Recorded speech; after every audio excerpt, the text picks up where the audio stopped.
Bismillahirrahmanirrahim. Assalamualaikum warahmatullahi wabarakatuh. Waalaikumsalam warahmatullahi wabarakatuh. Alhamdulillahirrabbilalamin. Wassalatu wassalamu ala asrafil anbiya wal mursalin wa ala alihi wasahbihi ajmain amma ba'du. Selamat sore kawan-kawan. Hari ini kita tidak terasa sudah sampai atau memasuki pekan kedua di bulan Ramadan. Semoga kita selalu diberkahi oleh Allah Subhanahu wa taala dan selalu dalam keadaan sehat walafiat dalam menjalankan ibadah puasa kita.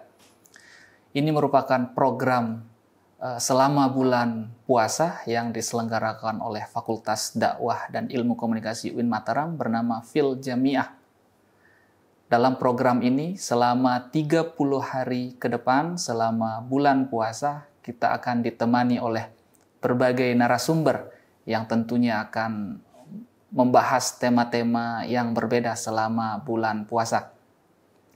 Hari ini atau sore hari ini kita kedatangan tamu, yakni Profesor Dr. Haji Kadri MSI untuk membahas tema terkait dengan etika komunikasi dalam berpuasa.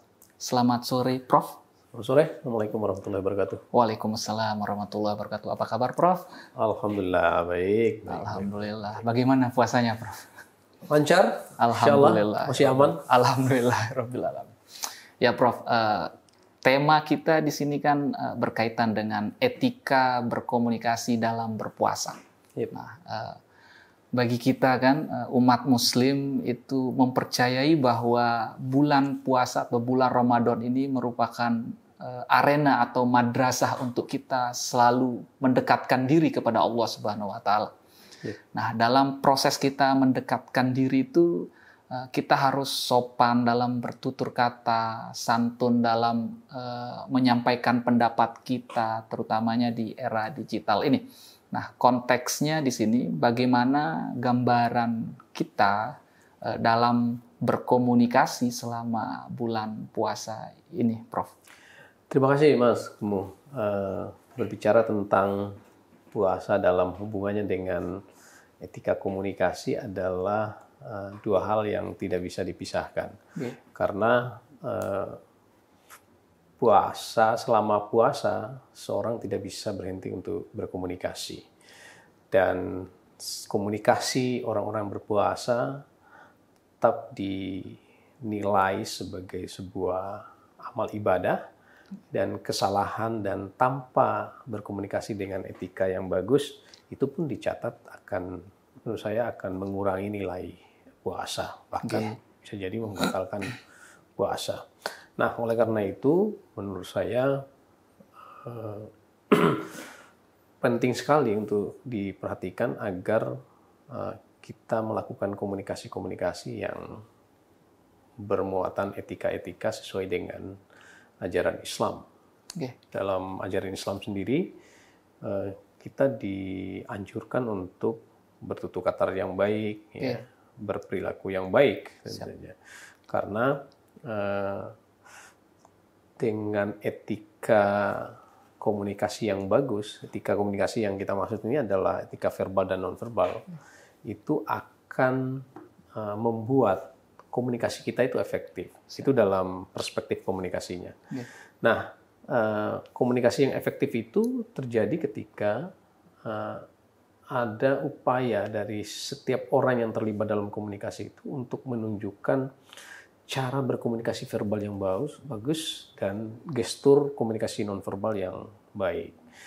Nah, bila dalam perspektif komunikasi itu akan memberi support bagi terjadinya komunikasi efektif, dalam kaitan dengan puasa juga kita dianjurkan untuk menjaga lisan kita, menjaga perilaku kita yang nonverbal dalam konteks komunikasi.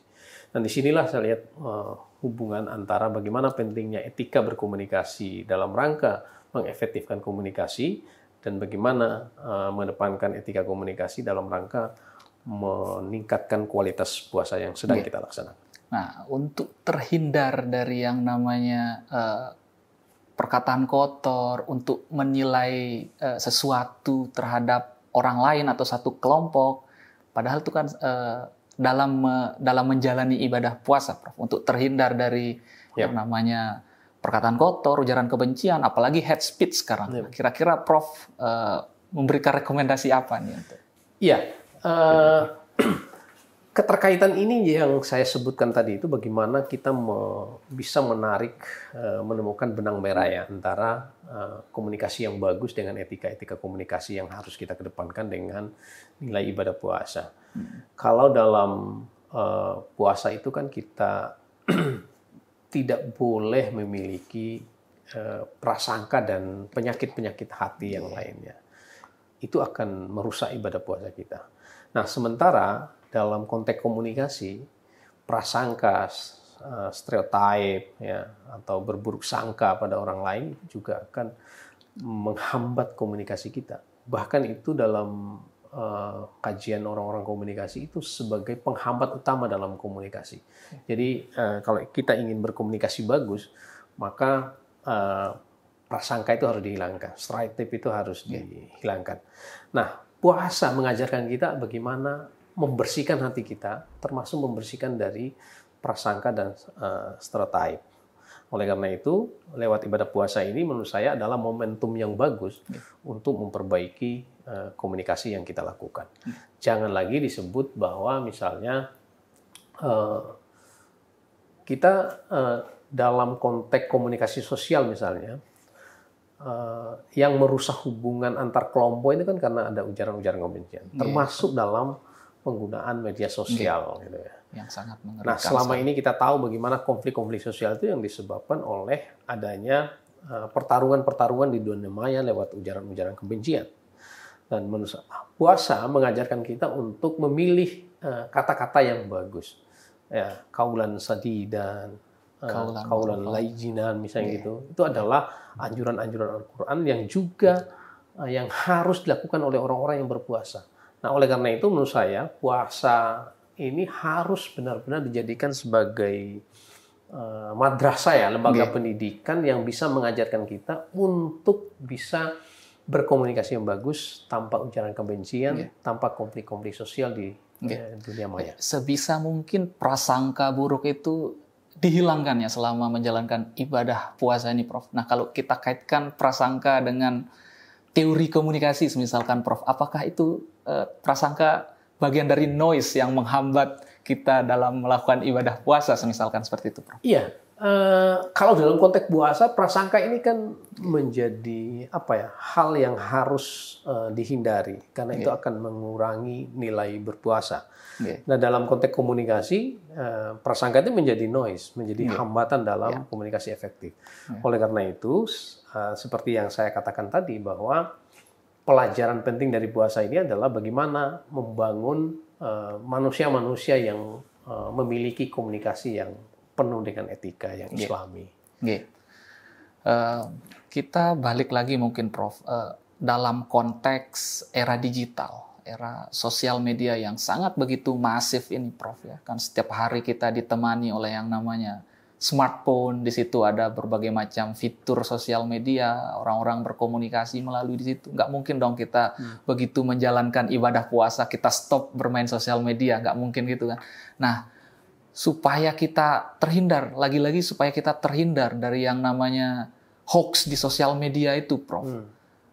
Itu kan bisa, kalau katanya orang-orang tua dulu tuh bisa membuat puasa kita cacat lah gitu kan, kalau kita berkata kotor. Nah, ini kan kita tidak bisa menghindari itu, Prof. Untuk memfilter itu, selain dengan upaya diet bersosial media, misalkan, Prof, ada rekomendasi yang lain atau gimana? Media sosial ini adalah tool ya, alat ya, dalam berkomunikasi. Itu menjadi alat untuk berkomunikasi. Dia sesungguhnya netral menurut saya. Yang membuat dia menjadi negatif dan positif itu adalah usernya, penggunanya. Kaum muslimin yang sedang berpuasa ini adalah user. Saya sih tidak merekomendasikan kita berhenti untuk bermedia sosial. Tapi bagaimana kita tetap bermedia sosial, tapi dimanfaatkan ke hal-hal yang positif. Kalau itu dilakukan, maka itu kan akan dicatat sebagai berlipat ganda kan amalannya. Nah, cara bermedia sosial yang positif itu adalah kita membaca hal-hal baik dalam media sosial, kita share hal-hal yang baik dalam media sosial. Nah, yang negatif adalah kita tidak boleh membaca atau menonton hal-hal yang tidak direkomendasikan oleh agama yang akan mengurangi nilai-nilai puasa kita, termasuk untuk men-share hal-hal yang tidak bagus, yang berpotensi untuk merusak puasa. Apalagi yang sangat dilarang itu adalah kita melakukan ujaran kebencian, mencemooh dan sebagainya. Jadi sekali lagi, apalagi tahun depan ini adalah tahun politik, sekarang menuju tahun politik, menurut saya ibadah puasa ini harus dijadikan sebagai momentum untuk belajar bagaimana kita menjadi pelopor dalam umat Islam ini, menjadi pelopor dalam penggunaan media sosial yang sehat, ya, menurut saya. Ya. Pertanyaan selanjutnya, Prof, terkait dengan bagaimana kita sebagai manusia dalam melakukan, dalam beretika setiap harinya, utamanya di bulan suci Ramadan ini, Prof. Kita kan harus memikirkan respon atau memikirkan respon dari lawan komunikasi kita selama bulan puasa. Nah, itu kan harus menjadi pertimbangan juga ya, Prof, ya. Bagaimana kita memilih kata yang baik, memilih diksi-diksi ketika kita berkomunikasi dengan yang lain. Nah, seberapa jauh atau seberapa penting kita menjaga diri itu ya, Prof, ya, untuk tidak menyakiti perasaan orang lain, misalkan seperti itu, utamanya lagi dalam bulan puasa ini, Prof. Iya. Dalam komunikasi sosial kita tidak mungkin tidak berinteraksi dengan orang lain, gitu ya. Termasuk di saat bulan puasa ini kita pasti berinteraksi dengan orang lain, baik yang sesama Muslim maupun yang tidak Muslim. Nah, puasa mengajarkan bagaimana solidaritas sosial, ya.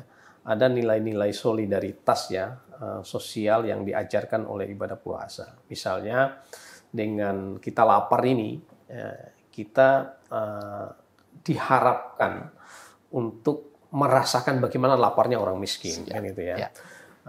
Itu artinya puasa itu melatih tingkat solidaritas sosial. Nah, dalam komunikasi, solidaritas sosial itu sangat menentukan bagaimana terciptanya dan terbangunnya komunikasi yang bagus secara sosial. Artinya, seorang yang bisa berkomunikasi bagus itu adalah seorang yang mampu hadir pada diri orang lain, mampu merasakan bagaimana nasib orang lain.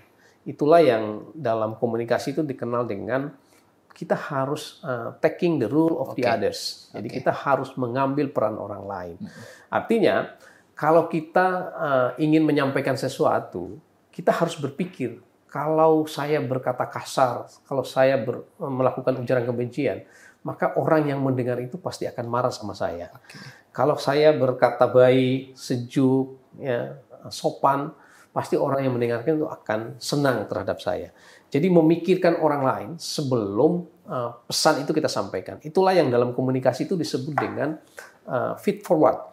Jadi kita melakukan umpan maju untuk mengharapkan feedback, umpan balik yang lebih bagus. Umpan maju dalam arti kita memikirkan bagaimana respon orang lain, kita memikirkan bagaimana perasaan orang lain, apa kata-kata yang tepat agar dia senang, apa kata-kata yang tidak boleh kita lakukan agar dia tidak marah. Itulah yang disebut dengan feed forward. Agar feedback orang lain, ya, umpan balik orang lain itu bagus pada kita. Nah, jadi klop ini menurut saya, puasa mengajarkan solidaritas sosial, memikirkan orang lain, komunikasi yang bagus juga harus memikirkan orang lain agar proses komunikasi sosial itu baik. Kalau itu bisa dilakukan, maka komunikasi kita itu akan bisa memberi kontribusi terhadap harmoni sosial. Seperti halnya puasa yang bagus itu adalah puasa yang bisa melahirkan orang-orang yang punya kepedulian sosial yang bagus. Saya kira gitu. Oke, siap, Prof. Sekali lagi, Prof, mungkin ini Prof bisa menyampaikan kepada kawan-kawan yang sedang menyaksikan perbincangan kita terakhir, pesan untuk kawan-kawan, semoga ibadah kita semua ini, utamanya ibadah puasa, bisa berjalan dengan. Ya, kawan-kawan sekalian, tadi kami sudah berbicara tentang bagaimana hubungan antara etika berkomunikasi dengan ibadah puasa. Keduanya memiliki kaitan yang sangat erat sekali, karena lewat puasa kita diajarin bagaimana menjaga lisan kita, menjaga tingkah laku kita. Sementara komunikasi yang bagus itu adalah komunikasi yang disampaikan dengan lisan atau secara verbal yang bagus, komunikasi yang disampaikan bersamaan dengan gestur yang baik, sehingga komunikasi itu akan efektif. Puasa juga mengajarkan solidaritas sosial. Kita hadir dan merasakan bagaimana perasaan dan apa yang dirasakan oleh para kaum fakir miskin yang tidak bercukupan makanan.